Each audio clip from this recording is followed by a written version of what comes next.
Hello, as you can see today for review I've got Noble Audio new flagship model they named Sultans. I actually don't know, do they have some other authorities names for future models? Because we've seen Kaisers, we've seen Hans, Sultans, I don't know, Tsar is too overused by other manufacturers, so we'll see what they will use for future names. Anyway, it's their tri-breed or triple hybrid model, not the first one, because in Han they already used a triple hybrid schema, but they used dynamic driver, balanced armatures and piezo tweeter. Now they use the dynamic driver for balanced armature for mid frequencies and two electrostatic tweeters for treble. What it gives we'll talk a bit later. Price is really high, it's sold now for $2,900. It's really high, but anyway, it's top of the line segment. I waited for this model more than half a year, because first I waited when they will return in stock, then I waited for delivery, then I need to spend some time with them to accommodate, but actually it was experience worth waiting for. Of course, there are different reviews about this model, so I will say in advance that I liked it.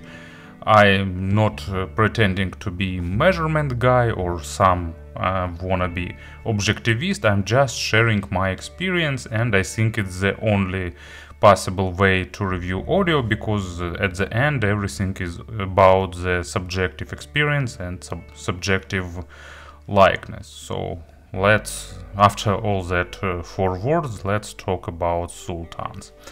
They packaged really good, but I didn't get the outer cardboard box. I have to ditch that during the delivery, because I used complex delivery schema, so that box was lost in midway. But internal plastic case is also really nice. One of the biggest plastic cases I've seen in the audio world. So they became bigger and bigger. Kaiser & Core was in small pelican case and black cardboard, then Hans were in bigger case, and now we've got really solid storage case. But it's of course really good. I think I can dip it somewhere under the sea, and after a year it still will be operating, so because case is really built nicely. So we need to release these locks and open. As you can see, a lot of foam inside, so they are protected from anything that could be happening with them. There is a storage pouch, few stickers, warranty card, earpieces themselves, and stock cable and case with additional accessories. As I understood now, they are sold with additional Dragonfly Red as an extra accessory, and probably it's a worthy bundle. Here is the case, a pair of rubber bands to use with some amplifier and smartphone, and a set of additional tips. So 3 pair of silicone tips, 3 pair of gray foams, 3 pair of black foams, and a cleaning tool. No fancy organizer like it was with Kaiser & Cores, but still nice set of tips. So let's zoom in, because now earpieces are worth that closer look. In terms of design, it's a definitely great improvement over the Hans, because Hans were nice, but it was just plastic with that Mokumi Ghana pattern and not more than that, and for $2,400 it looks a bit underthought. But now Noble decided to unite their previous designs, like Kaisers and Kaiser & Cores, with their handmade prestige line that are handcrafted by Noble's Wizard. So basically the main shell is that signature aluminum, 2 colors with this texture and pattern. Probably in future we'll see some limited versions, because for example for Kaiser and Core they have totally astonishing brass version. Maybe they also will offer this earpieces in the custom version, but we'll see. And also they added stabilized wood faceplates, and there is a version with blue faceplates limited for Asian market. And also you can offer different custom faceplates made of different materials like bone, metal, some minerals, precious materials, different types of wood, so there is a space for customization if you need that. Anyways, build quality is really good, and I like that they've used aluminum. It's a reliable material and it allows them to make them pretty small, so a really small size for the model that accommodates 7 drivers inside of the shells. 7? Yeah, definitely. So dynamic driver, 4 balanced armatures and 2 electrostatic tweeters. So that's what you will get. Of course, ergonomics is good, they will fit without issues into vast majority of ears.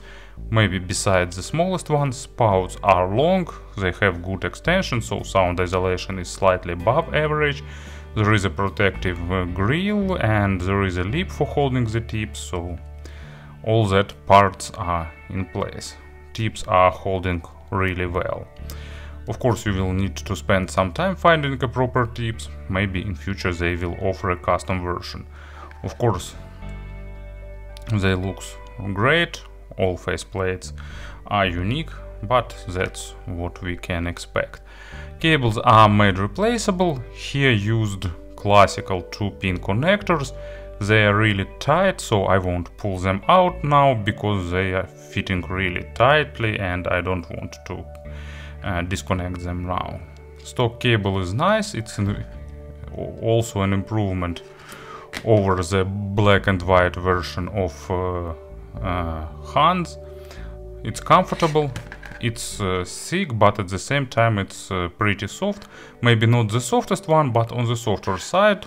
Nicely braided, looks attractive, not getting hard when it's cold outside, and there is a pretty weighty slider and a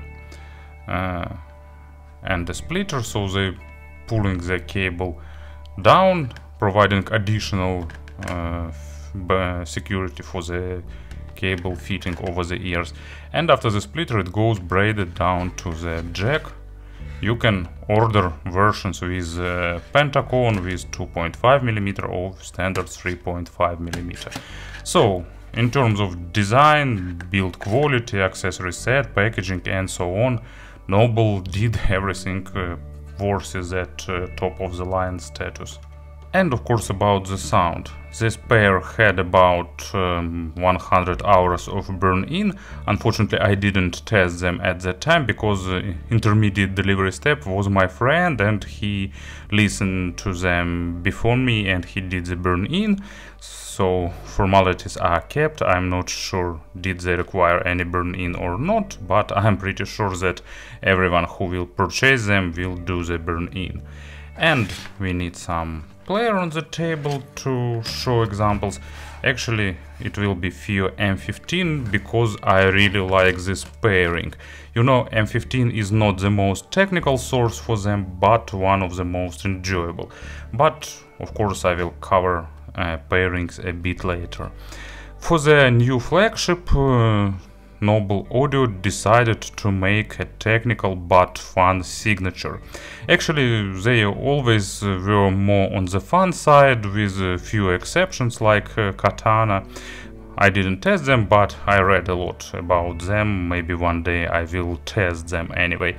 But all their models are more on the fun side of things. But of course this fun coloration is done in a really proper way, and of course it's just like additional spice, not the main taste of the dish. And bass here is accented as well as treble, so basically it's a V-shaped signature, but it's a definitely technical V-shape. I will try to avoid the comparisons with Han during the sound description, but of course I will compare them in the conclusion, so let's go. Bass is accented, but accent is moderate. It's really polite and it's done in a proper way, because it's enough to give the sound a good body, but at the same time it's not the accent that can be called bass heavy or something like that. So they giving additional body for the instruments, but not exaggerate their sizes. Of course, bass goes as deep as possible, and it's pumpy, it's thumpy, it's punchy, it will give you all that stuff that good in-ear monitors should deliver, but at the same time it will render all textures and small nuances and overtones in a really nice and engaging way. And it's really universal, because it will be satisfying both for electronic music, where you need punch and quantity, and with some acoustic instruments with double bass and some brass instruments where you will need the good body. And of course all the combinations will also be represented in a really great way. Bass is well controlled, and it perfectly stays in place without shadowing the mids, absolutely. But I think that's something we can expect from the $3,000 in-ear monitors. And as an example, I got two examples for each part of Sonic Spectrum. First one is Juno Reactor Navras. It's a really complex track for electronic music, because there is a chorus here, symphony orchestra, a lot of special effects, and of course deep bass line, really satisfying and pumping, and these in-ear monitors definitely deliver all that parts. And second example I really like, it's Tuomas Holopainen solo album about the Scrooge and Duel and Cloudscapes. Big symphony orchestra delivering the sound of a big orchestra with good big drum taking the leading role in the rhythm part, and this in-ear monitors also deliver it with all its body and weight. Mids are technical, resolving, but definitely not focused on the micro contrast. You know, it's in-ear monitors that doesn't require to highlight tiny details, because they all are present. And sometimes it's the model that allows you to get some new experience, to hear the small details in music, not because they were absent with that in-ear monitors. You know, I don't know about the English reviewers, but in Russian reviews sometimes you can meet phrases like I've heard new sounds in the familiar tracks, and that sounds really lame, because there is no such bad earphones in the world. Of course, there are some of them, but they are rarely met. It's really unique to find such bad sounding earphones that you won't hear some sounds in the track. Maybe something with rolled off treble or something like that, but anyway, like $30 or $40 KZ earphones will definitely give you all that is present in track. Another question is that nuances and accents, because sometimes with earphones that is focused on the micro detalization you can get some new experience. It's just a matter of paying attention for some details, like, you know, some nice saxophone part somewhere in some rock track, or some back vocal that will be more highlighted, and all that that small nuances that giving you that sense of finding something new. But it always was there, it's just a matter of fresh, not look, but fresh here. So anyway, let's go back. Mids are resolving, but not focused on the micro contrast, really good in macro dynamics and really good in weight. They adding a tiny bit of weight and making notes a bit thicker, but doing it in a really polite manner, so it's not making notes slopey or super weighty or something like that. It's just a bit of small spice once again, and it gives great macro dynamics and really good emotional saturation, because usually noble tuning is always, not always, but usually it's more about the emotions and engagement and the musical representation. They're not trying to be some natural monitors or something like that. Imaginary stage, of course, it's one of the biggest, maybe the biggest one or close to the biggest ones, because it's hard to measure by mind, but in the A/B comparisons that's definitely one of the biggest stages possible for the in-ear monitors. And two examples for the mid frequencies. First one, it's Angels of Broken Things by Pain of Salvation. I still think that it's the greatest album by Pain of Salvation. Panther is good, but in the passing light of day just catching me more. And Angels of Broken Things, it's a real masterpiece, but actually this album consists of masterpieces. This one sounds great because, you know, you always get that sense that it's just an introduction, and now in next part you will get the heavy part, you will have the distorted guitars, but no. Gildenlove keeps you in that tension, and it's just teasing you with that, and keeping this track in a more ballad manner, really emotional, and with all track is filled with this tension and with that suspense. And of course on next tracks you will get that, but this one keeps kept away from distorted guitars, almost away. And it's a great experience, and of course its main staple here is emotional vocal of Gildenlove, and these earphones are definitely shines here, highlighting all the tiny nuances and just sounding great. And second example, Roger Waters, Amused to Death and Three Wishes. Actually, this Three Wishes, it's a pretty good track to test the deeper bass, because when this genie's voice starts, they have some deep bass as an additional effect, and they show that this model goes pretty deep. But also it's a really good track, recorded really good, but it's what we can expect from Roger Waters, and it was recorded back in time when Waters also could sing pretty emotionally, and of course instrumental part is also great here, and these earphones will show it. And treble is also done in a really well thought and balanced manner. In some reviews I've seen mentions that this model lacks treble extension, but I'm not measurement guy, so I didn't measure them, I auditioned them, and I didn't have issues with treble extension. They are not highlighting upper treble, but upper treble is still present. I did some tests with sweep tones from some test CDs, and definitely I can hear it up to 17 kHz, and actually above 17 kHz is my ear's limit. Unfortunately, I'm not that young now.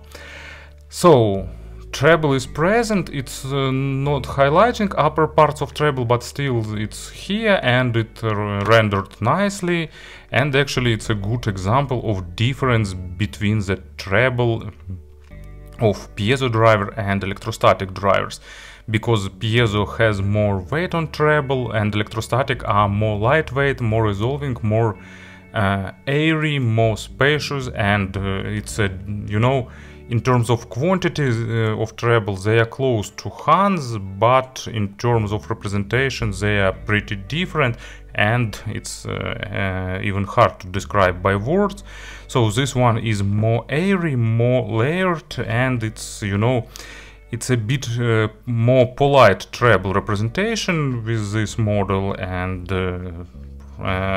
more polite, but still it's present, and it's really technical with absolutely great attacks and decays and good layering, and that means, you know, all that nuances of rich treble representation. So it's small overtones, small details of concert hall where a track is recorded, because usually that overtones and slight decays are allowing our brain to build a better imaginary stage, and that's always present here. And at the same time they are pretty comfortable. Comfortable not in manner of soften or reduce treble, because lower part of treble is a bit highlighted here, but comfortable in terms of good performance and really natural sounding of treble, and that's why probably Noble used here electrostatic drivers. And as an example, first track is Anathema Angelica. First of all, because of good percussions and good well-recorded guitars, and that earphones deliver all that in a really nice and natural way. And also my typical test track for the treble, it's Layla Martial, Left Alone, or any other track from that album. It's well-recorded female vocal, sounding really natural, and of course rich with overtones, and this model also renders it really nicely. So, to summarize once again about the sound, it's a V-shaped signature, but it's slightly V-shaped and it's technically V-shaped, so it's good emotional musical representation, not trying to focus on the micro detalization, but of course delivering all that stuff. Speaking about the compressions, Noble stated that you can use them with smartphones, you can use them with some not powerful players, but actually here I'm not agree with them. Maybe it's sounding a bit bold statement from my side. Who am I to not agree with manufacturer? But anyway, I prefer them with a bit more powerful players. Not that they require tons of driving power, but definitely best results are obtained with M15, with iBasso DX220 Max, with Aston Kern SP2K, and so on.